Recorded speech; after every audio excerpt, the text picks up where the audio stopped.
Let us continue the class of endometriosis with the clinical features now. So when we are talking about the patient profile, how the patient will present,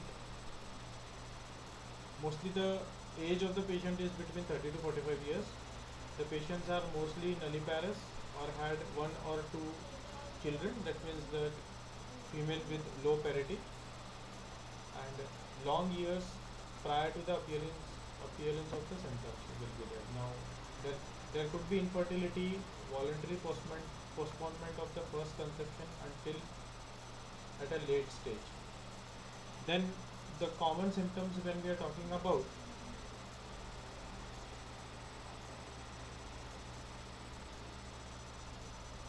about 25% of the patients with endometriosis have no symptoms. Now this is again very important, that about 25% of the patient with endometriosis does not have any symptoms, and it is being accidentally discovered during either laparotomy or laparoscopy. Then when the patient presents with symptoms, the most common symptom is the dysmenorrhea, and there is progressively increasing secondary dysmenorrhea, and the pain starts a few days prior to the menstruation and gets worsened during menstruation, and at times even after cessation of period to get relief of pain. Pain usually begins after few years of pain-free menses. The site of pain is usually deep-seated and on the back or rectum. Now the next is abnormal menstruation. Next common symptom is the abnormal menstruation. Menorrhagia is the predominant abnormality. If the ovaries are also involved, polymenorrhea or epimenorrhea may be pronounced. The next symptom is infertility. Whether endometriosis causes infertility or infertility produces endometriosis is not clear. So again, this is very important, that whether endometriosis itself is causing infertility or because of infertility there is endometriosis, this picture is not clear or this is not known. Endometriosis is found in 20 to 40% of infertile women, whereas in about 40 to 50% patients with endometriosis suffer from infertility. Now what is dyspareunia?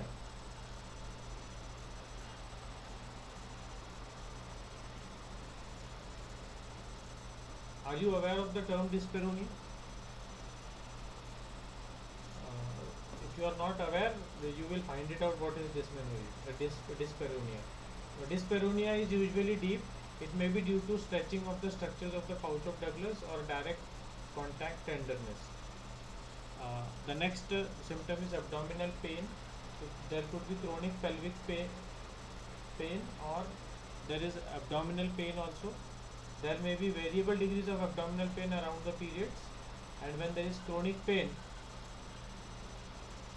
the chronic pain varies from pelvic discomfort in the lower abdomen, and it is usually located in the lower abdomen or back.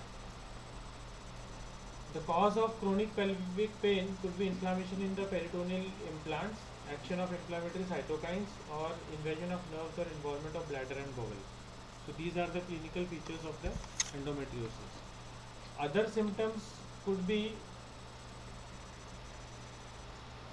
urinary symptoms, that could be more frequency of urination, dysuria, back pain, hematuria. Symptoms related to sigmoid colon and rectum, there could be pain in the colon and rectum, or there could be pain during defecation, diarrhea, constipation, rectal bleeding, or melena. Chronic fatigue and perimenstrual symptoms could be there. There could be epistaxis, and so if the endometriosis is on the surgical scars, cyclic pain and bleeding could be there. Now during abdominal examination,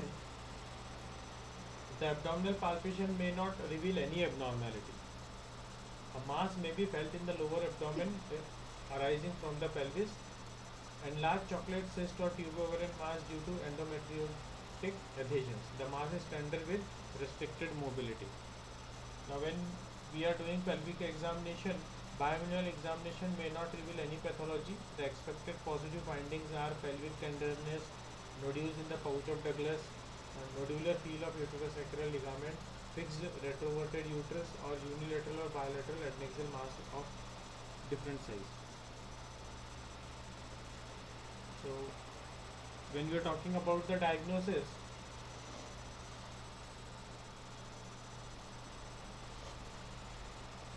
the clinical diagnosis is by the classical symptoms of progressively increasing secondary dysmenorrhea, dyspareunia, and infertility.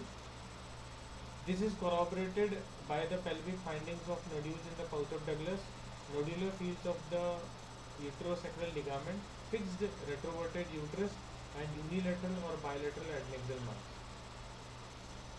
However, physical examination has poor sensitivity and specificity. The other way to diagnose the condition is by the serum marker. We estimate the serum marker CA125. A moderate elevation of serum CA125 is noticed in patients with severe endometriosis. It is not specific for endometriosis, as it is significantly raised in epithelial ovarian carcinoma. What does it mean? That apart from endometriosis, there is again some other conditions which can raise the CA125. One of that condition is the epithelial ovarian carcinoma. Now again, coming on to the imaging, we have ultrasonography, MRI, CT scan, colonoscopy, rectosigmoidoscopy, and cystoscopy.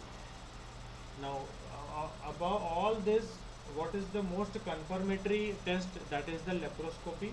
So laparoscopy is the gold standard for endometriosis. Confirmation is done by double puncture laparoscopy or by laparotomy. Now other benefits of this laparoscopy is that confirmation of the lesion is done with site, size and extent. Biopsy can also be taken at the same time.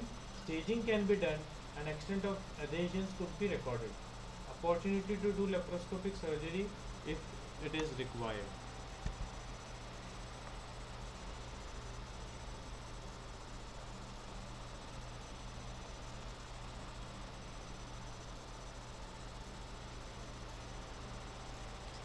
Coming on to the ingrowth of the endometrium directly into the myometrium. So when we are talking about the ingrowth of endometrium directly into the myometrium,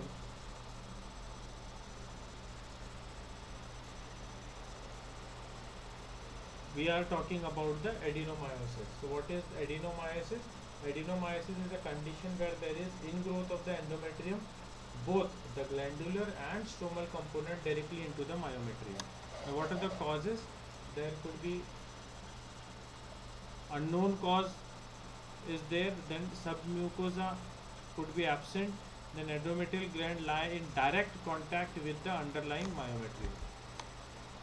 So that is all about the clinical features and diagnosis of endometriosis. Okay.